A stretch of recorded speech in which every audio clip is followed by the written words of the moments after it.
Welcome to episode 5 of the Nine Trials of Tribulation by We Are Doing Our Best Studios. My name is Cassidy Zhang. I'm Brendan Matthews. And this is Summer Belcher. The final episode of Nine Trials is brought to you by the copious amounts of antidepressants consumed during law school. We all need a little pick-me-up. A quick note, the materials in this episode come from apmreports.org and justiceforshawnellis.com.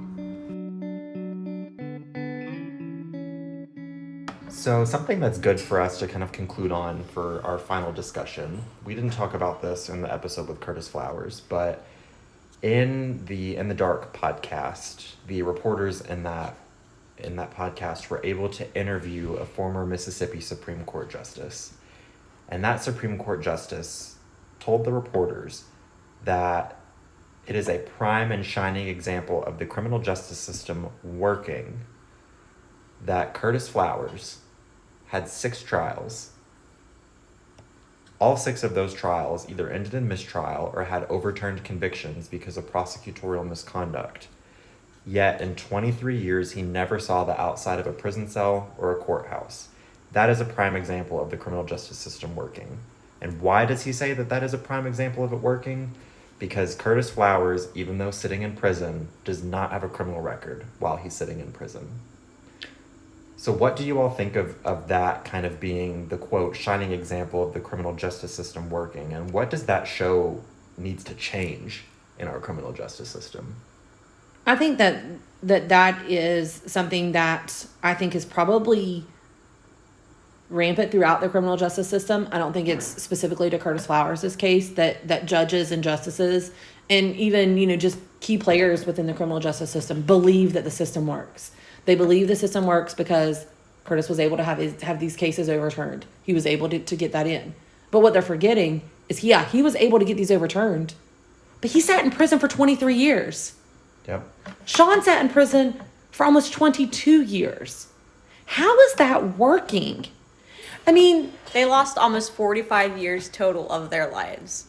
their families lost them for almost 45 years. Curtis's mother died while he was in prison, and he was unable to go to her funeral. The judge didn't even consider the motion for compassionate release for him to go to that funeral. And he wasn't convicted at this point. No. And they want to say, this shows it works.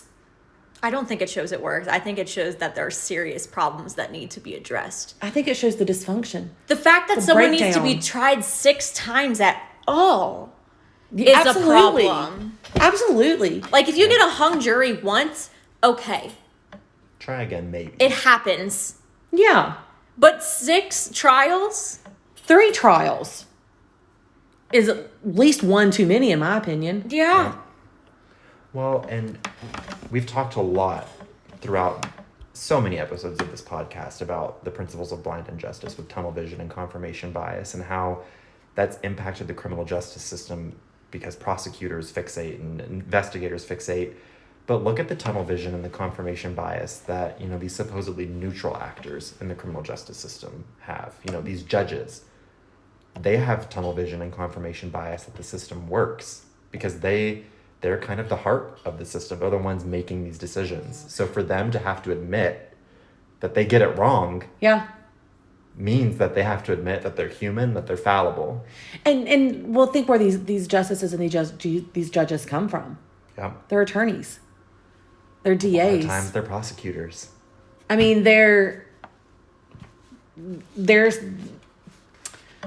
it's almost like it's ingrained. Like, This is how we're taught. So it has to be right. Yep. Yeah. And it's like, we can't start at the top, though. That's the problem.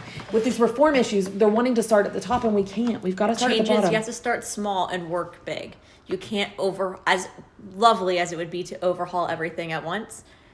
That's not practical. That can't work. The system, would come to a halt. Absolutely. And probably never pick back up again. No. And that's I think just it would as become worse. bad. It would probably get worse.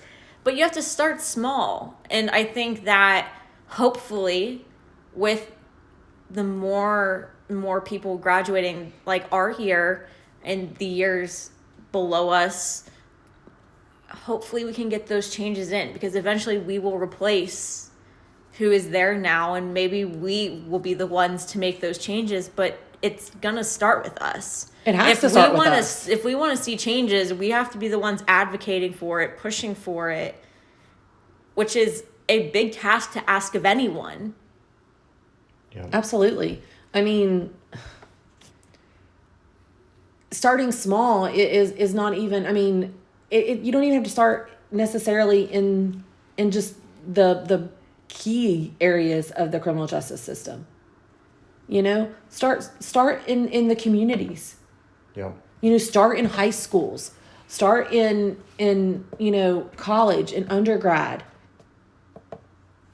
Revamp the legal education in general, because I mean that's where we're getting our foundation. We should do divergence programs to keep kids from getting involved with the criminal justice system to begin with, because it's shown that if you get involved, you are likely to just become a repeat offender over and over, usually because you just violate your parole or probation, not because you've committed a new offense, but because some minute detail was overlooked and you missed a court date or something, or you went outside your GPS lines or something went wrong.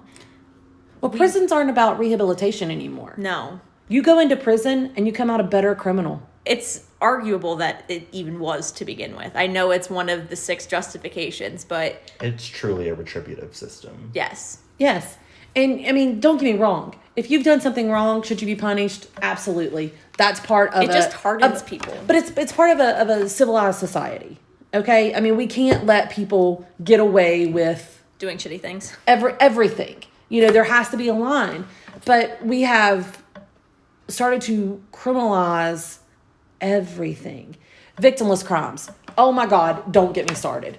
Because those are the ones that piss me off the most. We're putting people in prison for petty ass crimes that the only person they're hurting is themselves.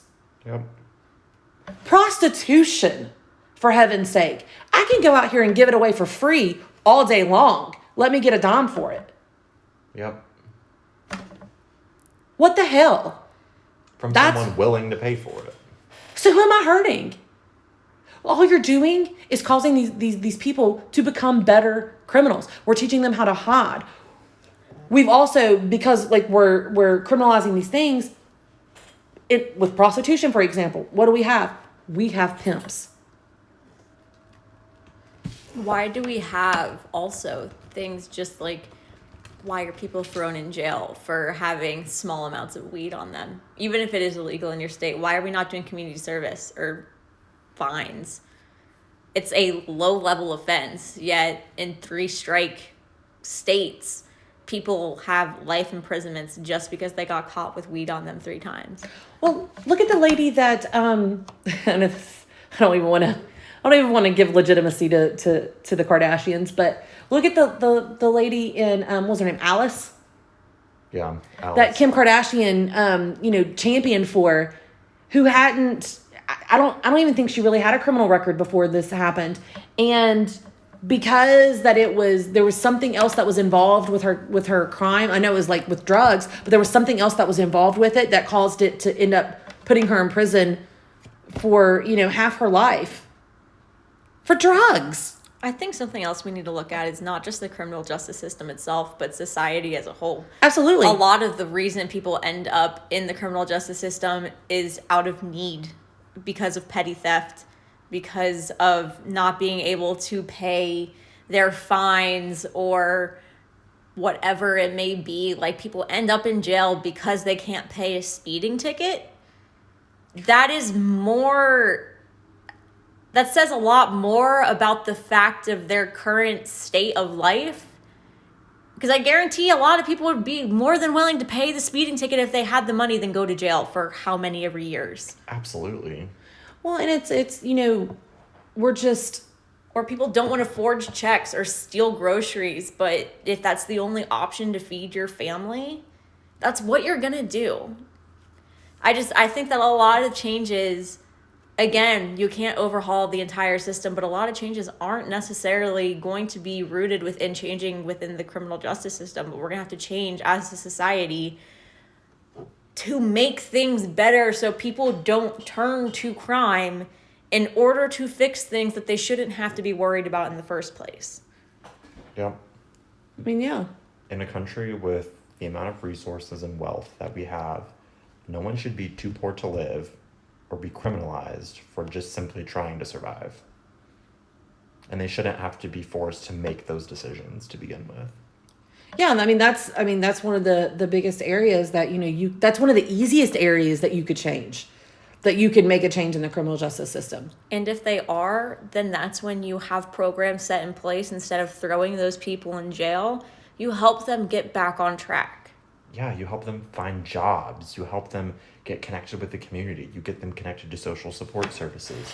You help them do whatever it is that they need to do to go back into society better than they came into the system. Yeah. Not worse.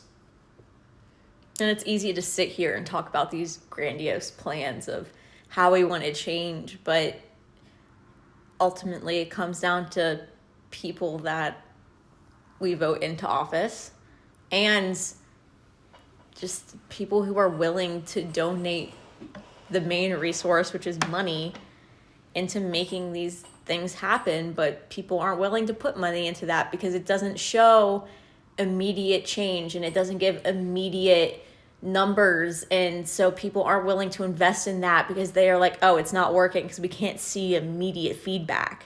Yeah. Which is really unfortunate because I think that we would all benefit from this. And I think it would take a huge load off the criminal justice system, and we could be focusing on what we actually need to be paying attention to. And it wouldn't take years. We would actually have a speedy and just system. Yeah. We've stopped being a nation with a criminal justice system that is innocent until proven guilty. The burden is always supposed to be on the prosecution or on the plaintiff, but that's stopped. That's flipped. Now we're a nation with a criminal justice system of guilty until proven innocent. It's the defendant's job to prove they didn't do something, when that should never be the case. Yep. And if the defendant didn't do it, they're damn well going to sit in prison or jail for a long time waiting for the trial to prove that they are innocent. Yeah. Or they're going to go through 6 trials or 3 trials to prove that they're innocent. And think of all the things that had to happen in Curtis's case. In order to get to, the Supreme Court had to hear it. The podcast had to pick it up for renewed interest. Think of what's had to happen in Sean's. Rosemary had to take on his case. So many things had to happen in order for these men to even get to this point that it was more likely that they would have ended up spending the rest of their lives in jail than it was for them to get out, which is what a lot of people in jail are probably facing as well. Well, hell, with these two, think of it like this. They've still never been declared innocent. Curtis was. Curtis was Well, he wasn't declared innocent. He was dismissed with prejudice. Yeah, dismissed with prejudice. He was never exonerated. Never, yeah. And to this day, everyone involved on the prosecution side, on the state side, still say he's guilty. Yep. Neither one have been declared innocent. And then there's Sean, who wasn't even his case wasn't dismissed with prejudice. No, he could be tried. He could be tried tomorrow. Yep. And spend another 22 years in prison for something he didn't do. So, like they like to say, if you want to see the change, be the change. It's got to start somewhere. May as well be us. Lady Justice stands on her pedestal, blindfolded, to safeguard against bias, holding the scales of justice equally balanced and the sword of truth. She represents what the justice system is supposed to be, a fair and equitable institution that seeks the truth. After a combined 44 years in prison, Curtis Flowers and Sean Ellis are no longer behind bars. They are now free men. Curtis, 50 years old, is engaged in working in advocacy about the racial injustices within the criminal justice system. He was awarded $500,000 for his 23 years behind bars. This is the max allowed under Mississippi law. Sean is now in his mid-40s and continues to speak about his experiences with the criminal justice system. He works as a community activist and was named a trustee of the New England Innocence Project in 2019. He, like Curtis, is also happily engaged. It is unclear if Sean has been compensated for his wrongful conviction. These two men, Curtis Flowers and Sean Ellis, were failed by the criminal justice system, a system that supposedly exists to preserve their innocence until proven guilty. However, in these two cases, these men were guilty until proven innocent. It is time for change. Thank you for listening to the Nine Trials of Tribulation by We Are Doing Our Best Studios. As a parting gift for our dedicated listeners, the rest of this episode contains all of our favorite outtakes from recording. Thank you, and good night.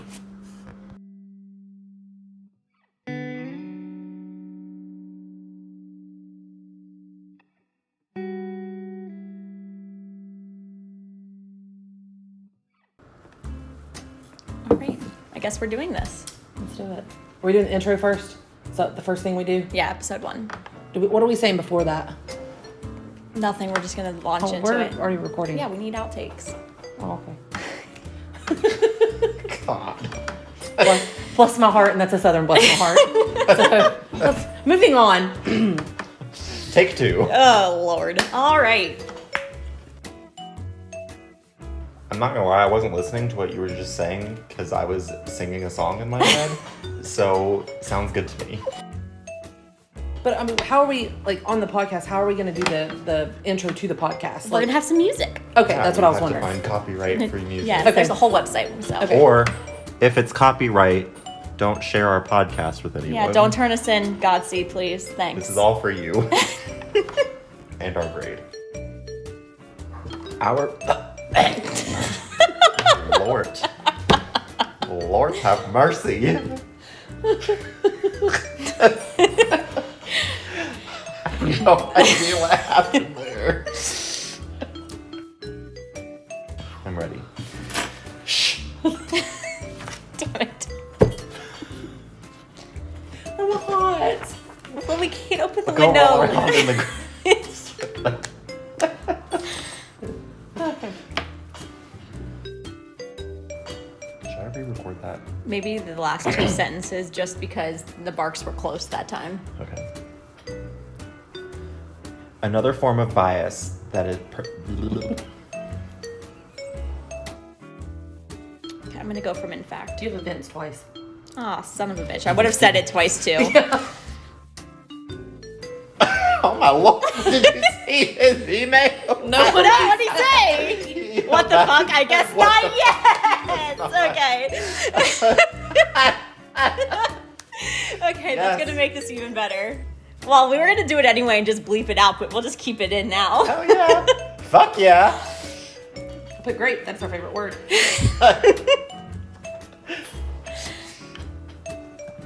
Where was I reading from? I don't know. I don't fucking know.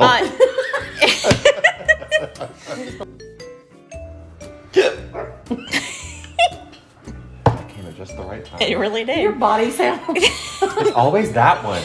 I have like that weird hiccup. They're gonna Spasm. be- My they're gonna be- diaphragm. They're going to be in every outtake. They They are. are. One of these days I'm gonna be in court and I'm gonna be like, Your Honor. Probably get held in contempt. But also an innocent suspect. A final. Hello? I don't know what that was. It's the FBI. They're listening. We're gonna ignore it and move on. They know we're going to use music that isn't. That's isn't copyrighted.